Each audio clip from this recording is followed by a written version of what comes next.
just like there's no reason at all to even hint at that, and then you coming with that out of nowhere, it's insulting, at least for me. Do women take offense if a guy asks for a blood test when a pregnancy happens? Is that offensive to the woman?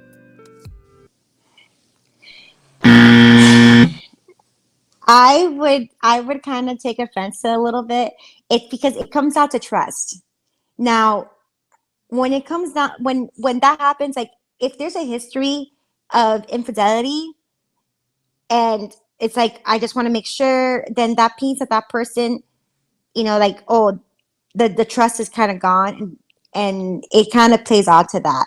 Now, if it's coming out of left field, let's say like there is no history of infidelity, and they're like the person's pregnant, and then it's like, oh, I want to get a blood test, and then be like, then that means that if it came out of nowhere, there's no previous history of infidelity. That means that that person didn't trust you from the beginning, and it shows at that moment because now there's something that's it's a little bit more. It makes the relationship more serious, and then they want to know, it's like, oh, is it even mine? I'm like, how dare you ask me that? Especially if there's no reason that the person gave you. Let's say like if the person was like, oh, just answering the phone, all secretive, going out all times hours. Okay, okay, there might be some, some logic behind it. But if the person was like, they stay at home, they take care of the house, they go to the work, they're just like, there's no reason at all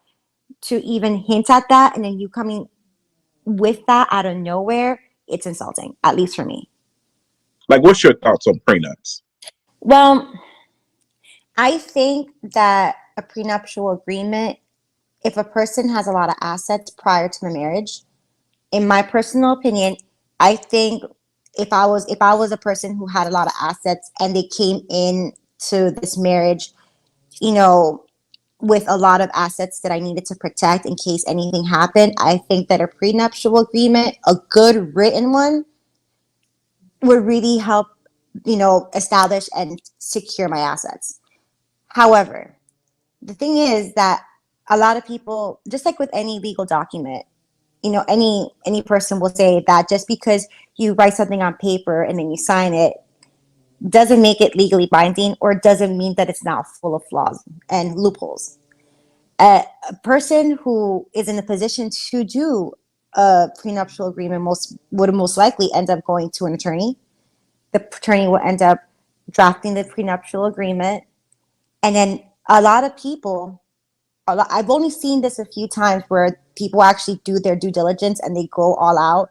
But a lot of times when they do a prenuptial agreement, just to have that extra they'll actually do a full disclosure of financial documents just to make sure, and they know both sides, what do you guys have? And know that this is what you came in with, this is what you're coming out of, and these are the documents that were provided. And the same thing with the other party.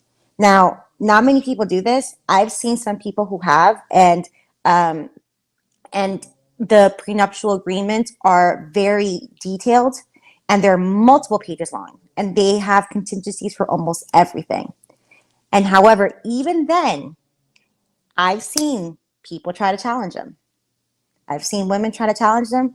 I've seen, and it can get really nasty, especially if there's a loophole where they can feel that, oh, well, this was not part of the prenuptial agreement. This is something that I can challenge, and they'll just kind of chip away at it.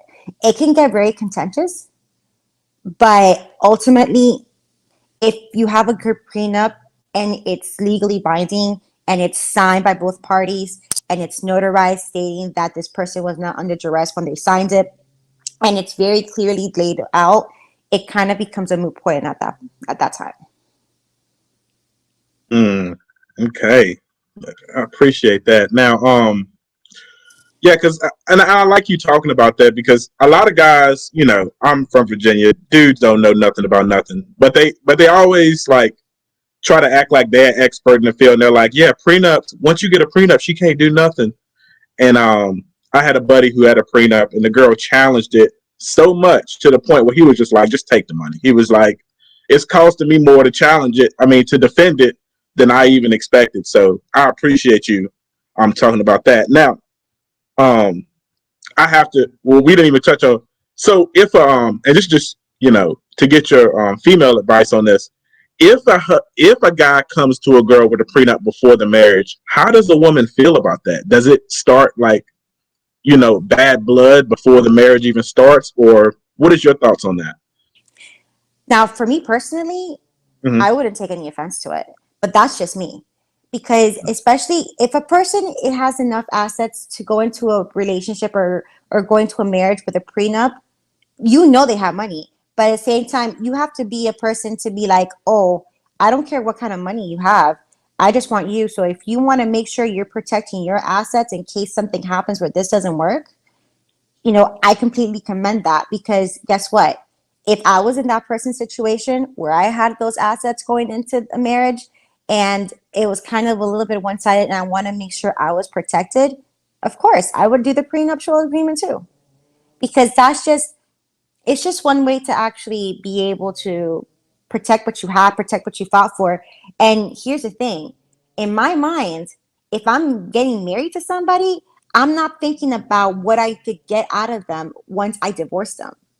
I feel like a lot of people think that, like, oh, yeah, you don't trust me. And then what they're thinking about at the end is like, if I leave, then I don't get anything. Which sometimes it sucks because especially like if they have a prenuptial agreement and then there's a clause stating that they don't get anything even if let's say like they have a small business and the business grows while they're in marriage. It kind of sucks because especially if you work towards that, like if you don't get anything, it's kind of heartbreaking. However, I go into a relationship knowing full well I'm going to stay in this for the long haul, then you get to enjoy the wealth together as sort of you get me. But in in that sense, I feel that there's some people who are going to get they're going to get butthurt about it, and there's some Mm-hmm. people who are just going to be like, oh, you don't trust me, how dare you think of me, you think I'm a gold digger. But when you really have to sit down, take a step back and be like, no, they're just protecting themselves because they worked hard for this, and it shouldn't be something that's taken personally.